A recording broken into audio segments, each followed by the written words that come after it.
Welcome to the Hire Truckers Podcast, where we interview experts in driver recruiting. We provide industry insights, marketing trends, and motivation to help you level up your recruiting game. Welcome to the Hire Truckers Podcast. I'm your host, Ginger Craddock. Today, live from Austin, Texas, I have Willie Nelson. You heard me correctly. Today's podcast guest is Austin's own Willie Nelson. Willie's a dynamic networker and professional friend maker in the transportation industry. He's currently the director of membership sales for the Texas Trucking Association. All the T's, getting those out. Well, listen, Every Willie. time. I know. Willie, please share with me how you became the professional friend maker in the transportation industry. I'd love to. And thanks so much, Miss Ginger, for having me on. It's been such a pleasure, having you, in my network. I mean, the first time we met, we were in Kansas City. That was probably 2020, 22, let's call it, but here we are. And I think that those intrinsic qualities that, just got me in trouble in grade school, just wanting to chit chat and talk and be just a firecracker, have led me through my entire career, starting from, brokerage, getting me into trucking and, sales and social, kind of application into recruitment for that brokerage, bringing me into, the previous chapter of my career, very similar to Hire Truckers, advertising for drivers, online and other places. But now most recently with the TXCA, starting a new journey into like government and lobbying and the interests of trucking companies across our state. It's just been a journey of making friends. I mean, I can't remember the last time I got a job where I didn't know someone, where someone didn't say, "Hey, Willie, have you ever thought about this aspect or growing your career in that direction?" For example, the TXCA. I saw this job advertised on LinkedIn. Lo and behold, the person who I called to ask about this was my neighbor, Lance Schillingberg, our current safety director. And I mean, I grew up playing with his kids. And I mean, these opportunities that I never would have expected were just always there because of being at the right place with the right attitude and just trying to make friends and, start a conversation with everybody I could. It's true. And people are fascinating and they're interesting is what I found. And literally every person, kind of my view is every person in front of me is somebody that I can learn something from. And I can expand my perspective or my understanding when I take the time to see the person in front of me. And I'm not surprised that it's someone you knew that connected you to your next step in the industry. Because when I look back on my professional career, there's never been a time that I stepped into a job that it wasn't somebody that I knew that helped make a connection that got me to that next step. And I think that's true of my husband as well. And so you're on to something there when we're encouraging people, how do you move forward in your professional life? It is connecting with others and learning everything you can about them and just to see where those intersection points are. Big time. I would always tell folks, especially very young in my career, and as I transitioned into recruitment during that period of my career, it's you want to find the people who want to work with you. And I mean, work with is, a big word. It could be in a transactional business to business kind of relationship or just a personal, right? Because I mean, unless you just click with somebody immediately, there is a dance, there is work, there is effort. You want to talk about the Cowboys. I want to talk about the Texans, whatever it might be, there's effort. We're not talking about the same team, but we're talking about the same sport in football. So work with the people who want to work with you and just find those people. If somebody wants to ick your yum, maybe they're not the right person for you to continue networking with, but, things you learn. It's so true. And I love that it was your neighbor that introduced you to this role. Did you ever see yourself in government and policy and making an impact in that way? Not at all. The closest to government I'd been previously was, performing my civic duty, voting every chance I could, and getting speeding tickets. So, Willie, I love how you unpack that and how you didn't see yourself in government, but then you've landed, in government advocacy and policy development, but how you landed there with TXTA, which brings me to the recent wins for TXTA. That is really exciting. Share with me some of the things that you've learned as you've been a part of this process. Oh, absolutely. I mean, I think we win every time we bring a new member on board. For example, we have 675 rounded members within the TXTA. The majority of those, 378, are trucking carriers, actual rubber meets the road trucking companies that represent more than 90,000 power units within the state of Texas. The other half of those numbers are insurance companies, mechanic companies, just those partners within the state. So finding someone or being found, by someone who sees the value in the TXTA is a win in and of itself. I think that we are an organization that benefits by our size. Our motto is we are the unified voice of Texas trucking, to get it right.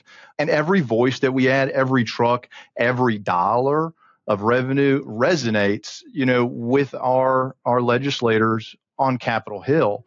For example, through these additions of members, we've actually stood up 2 new chapters, within the last 6 months to a year, specifically being El Paso, Texas, and Pharr, Texas. We would call it the Rio Grande Valley, way south Texas, for those of y'all who may not be as familiar with the map, and just learning the issues that they face and hearing specifically what they need. In RGV, for example, it's a border community, right? McAllen, Pharr, et cetera. They have specific issues that might not be faced by their counterparts in Odessa or Lubbock in northwest Texas. I learned recently that a Mexican carrier from Mexico, can gross 125,000 pounds total vehicle weight. Nuts to me. Had never known that as a fact, but learned that recently. But RGV specifically, they were saying, hey, look, these guys are coming over. They're getting these tickets because they're going on roads that they're not permitted for, because this warehouse was built in the last so many years, and those roads have never been permitted, right? And our conversations that we're having with commercial vehicle enforcement officers being like, well, hey guys, you need to fill out the right paperwork, So just understanding what they need, being that conduit with law enforcement and the government to make trucking a safe and happy place for business within the state of Texas. So every time that we can solve a problem, act on a problem, or grow a member or a chapter, huge wins in my book. Well, and because you guys understand trucking, you saw that gap and that need for drivers. In Texas, we're managing unprecedented growth across our state. And so I love how you touched on the warehouse was there, but the infrastructure, if you're a Texan, you know how we're trying to build our infrastructure to sustain the growth. And so Right.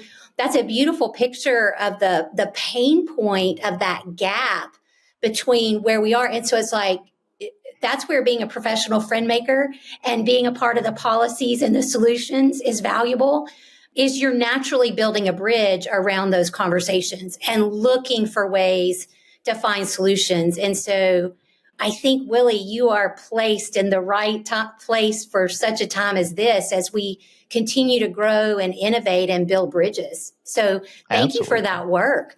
So another thing that TXTA has, and my background in education is all over this. I love this. You guys have some educational opportunities that are just leading in the nation on your 3 councils. Unpack that for our audience, please. Yeah, absolutely. So the primary councils within the TXTA, outside of, the board, right, are Emerging Leaders Council. It is what it sounds like, young professionals who want to move up professionally within trucking in Texas, but potentially, see themselves being maybe a chairman, a future Mark Rossler, our current chairman from Acme Truck Lines, in a handful of years. So we have a body of a couple dozen folks enrolled in that program, representing carriers, representing, like I said, insurance, our carrier members and our allied members. But we also have our Safety Management Council representing what it sounds. A lot of these names are going to be pretty on the nose, so excuse me for over elaborating. But the Safety Management Council focusing on the issues of safety coordinators within a trucking company and giving them an opportunity to get in the same room, talk about the issues they're seeing, as well as hear from us with our relationships with the Texas Department of Transportation about, hey, look, this regulation's changing. This bill is considered to be passed. Here's what it'll do for you. Do you like that? Does that make sense? Do we need to carry your voice higher and tell them, no, sir, we do not want that, or we need that in a different way? And finally, the Fleet Maintenance Council, again, representing the maintenance professionals within Texas. And speaking of the Fleet Maintenance Council, another recent win to tie it back, the TXCA Foundation, which is responsible for raising scholarship funds. We're actually hosting a golf tournament in Houston later in April, has recently started raising funds not only for, 4-year book learning academic colleges for the children and employees of the children of our memberships, but recently trade schools. Obviously, it makes sense that we have been supporting CDL training programs, but also now, within the last few years, technical programs, diesel mechanics, et cetera.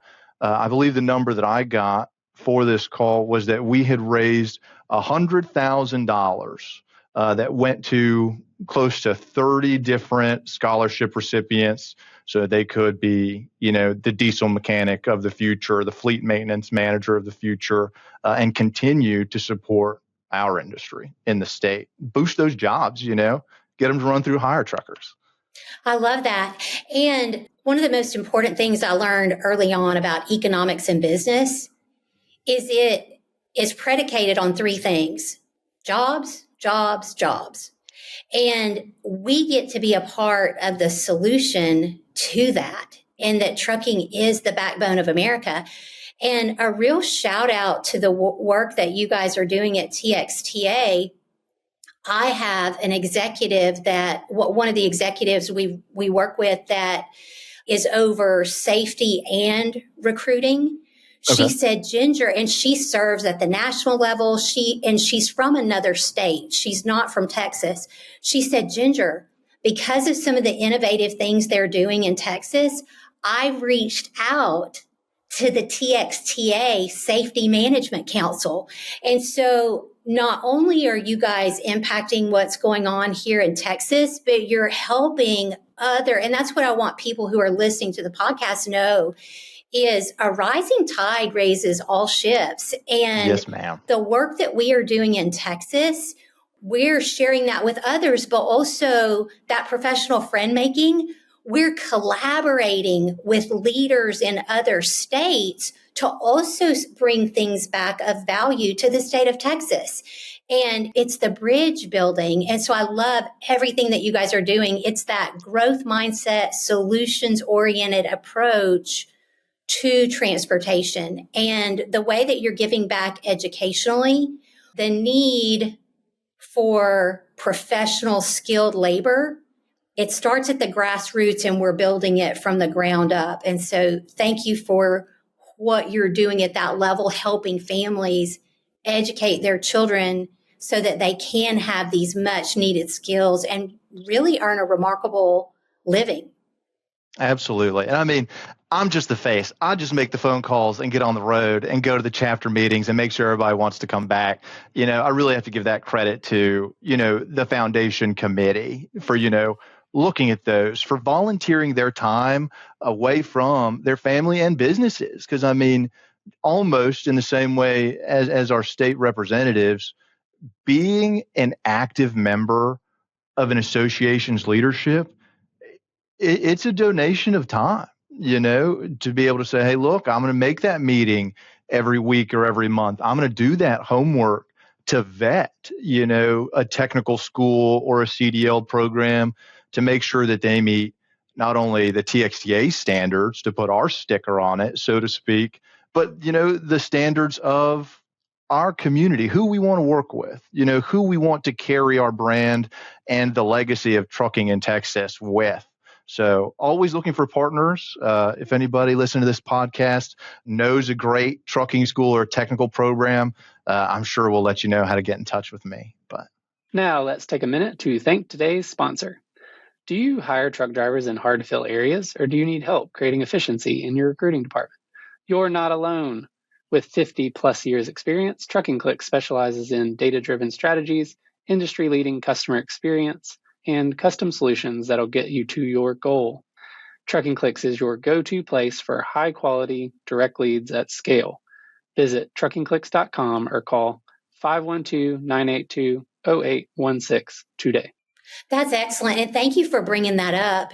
And so we know that education is much needed. You've been participating in that. You've got a great foundation that is providing solutions for that. What are some other hot button issues that you are seeing in Texas right now? What are your members saying?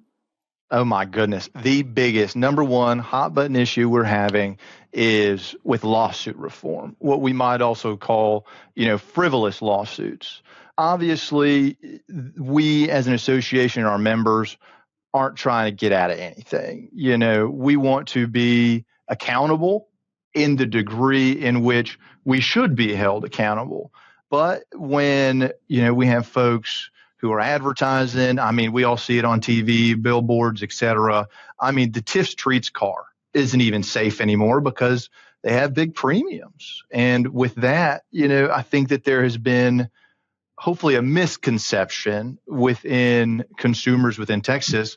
When they see an 18-wheeler, they might not be seeing a vital resource to the economy, not only of our state, but our nation, but sometimes they're seeing a check. So what we're looking to do is make sure that we pass legislation or amend legislation that's allowing lawyers, and there are good actors and bad actors, right? So not taking a stance on that ever, but bad actors who might be going for more than what they need to, almost punishing, a trucking company without going into too much detail. These frivolous lawsuits are not only raising insurance rates that are making it harder and, reducing the bottom line and operating revenue for our carriers, right? As profits in freight are kind of tough right now. But if insurance goes up, then there goes the bottom line. Now you're selling trucks, that's getting rid of jobs, this, that, and the other. But because of those raising costs to operate a trucking company, we found some math recently that frivolous lawsuits and lawsuits abuse in the state of Texas costs each one of our residents almost a little more than $4,500 a year just in passed down costs. We're paying that, Ginger, because people are just, getting a little silly with the legal system. Wow, that's powerful. So my question to those listening, because each state is going to have some version of this, and let's just use the $4,500 number. What could you and your family do with $4,500 in the next 12 months? How would it help you personally? How would it help your family? And then the next piece is you guys have solutions and you're working towards improving the policies around that to mitigate that loss and the frivolous nature of those type of suits. So we begin to see the connectivity that this isn't about someone else.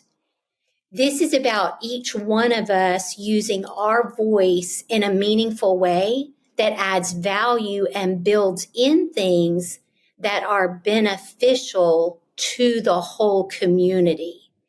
And that's what it is exciting to me about the work that you guys are doing. And so that has me pivoting to those that I really see serving on the next level have a growth mindset. They're solutions oriented. So I would ask you, Willie, how do you use goals to propel yourself forward professionally and personally? Okay, I've got this one. So I've always had goals, whether they came from my mom and dad, whether they came from the company. I'd like to say a majority of the times, they just came from that, deep down place inside my gut that said, hey, you can do this. You can, go harder, faster, stronger than whatever. But I've always been a salesman. Right. So, I mean, in a lot of sales positions, even though with the TXTA, I'd probably say it's more like recruitment. Hey, come and be a member of the organization. You got to put in those dials. I mean, there's so many trucking companies within the state of Texas who might be members who I don't see at meetings. Got to call them or may have never heard of the TXTA. Right. But regardless, having to keep myself accountable to a trajectory and the goals in line with that trajectory that are kind of incremental. A good example of this. Recently, I ran it. It was not very fast, but I ran the Austin Half Marathon this past February, and it's not my first. I've done a couple. I've done every couple of years I'll run one. I think this will be my third, and I had a PR. I already knew how fast I'd run in the past, or so I thought, spoilers. So I set a goal. I set a goal that I would consider aggressive for, the runners in the audience, that I was going to run this half marathon in an hour and 45 minutes. And I said, okay, I'm going to shoot for that so I can train real hard, because my PR is an hour and 55 minutes. So I have a 10-minute window to, either crush my goal or at least crush my personal record, right? Well, I'm chugging, I'm running, and I just hit the wall, just run out of gas close to, 10 miles. So, we start limping a little bit. If you're familiar with Austin, there are all those rolling hills. Well, they put all the rolling hills on the back end. And I knew that, but they still caught me by surprise. So, I'm running, and I see an hour and 45 minutes go by. I'm probably a mile and a half out. So I was like, okay, do the math. Wherever I was, I said, if I hustle, I can still make goal. So I dug a little deeper, make PR. So I dig a little deeper, run, and I hit that second wall. I'm at that place where I'm just going for survival. And in that time, I see an hour and 55, go past. But regardless, we end up finishing, found my wife, Amber, gave her a big old smooch, got my banana, that's what we do it for. And, once I had a moment to recover, I touched my little watch and it says, you got a new PR. I had lost track with my trajectory. I was so focused on the goal, 145, training for 145, that, in my head, I set this goal in like November, right? In my head, I kind of walked my previous PR up. My previous PR was like an hour and 59. So I'm sitting here thinking that I've hit the wall, I failed, I'm not going to make it, shift the goalposts, when I had already succeeded in a way. And I think that if I had been more aware, if I'd been in touch with my goals and my trajectories, realistically, I think that I could have come in a little bit faster. I could have found that extra reserve. And I think that, as a salesman, as a recruiter, what have you, we have goals. They can be arduous, but they're important. And we need to make sure that we're keeping on top of those so that on those bad days, we don't get like discouraged. We don't think we're a failure, because it's really one dial at a time, one foot in front of the other, one chapter meeting at a time. So I think that's my big one. I love that. And for those of you who are not familiar with the Austin half marathon and full marathon, Willie, it was the second half marathon that I did. And Willie is not kidding when he says the last half of that course is beast mode. Like there's a corner that you turn and you go, oh, and then you think you're at the top of the hill and you're not. You turn again and you go, oh, and then the grade change. And what I love about marathon training and triathlon training is it puts the challenges with the success of meeting the goals. And there's something about pain and stretching that actually makes us stronger and actually makes the wins that much more satisfying. And so, Willie, when you saw that you actually got your personal record, when mentally you did the math, you're like, no, that's why we don't do math when we're running, or at least, but how you got your PR, you got your personal record for the race on a challenging course. And another thing that's a favorite for me about the Austin Marathon is that run up the hill on Congress, where you see the stunningly beautiful Capitol building of the state of Texas. And there's no cars there. It's just people and it's just runners. And so what I want everybody in our audience to see is TXTA and the organizations in your individual states are doing really important things around safety and around reducing frivolous lawsuits. They're equipping next gen leaders. And so my encouragement to you is be a part of the solution and find a place to plug in, turn off the noise and find a place to plug in that helps each one of us, allows each one of us to be a part of the solution. So, Willie, thank you for being a part of the solution. Thank you for the work that TXTA is doing and has done for generations. The future is bright in the state of Texas. The future is bright in trucking because we're here to have a positive impact on our industry, on our community, on our neighbors, and on our nation. And so, Willie, in closing, as the professional friend maker, where is the best place for people to connect with you? Because you guys, I want you to connect with Willie, whether you're inside of the state of Texas or you're outside of the state of Texas. Please. Growth-minded people need to connect because we are a part of the solution. Where do we connect with you, Willie?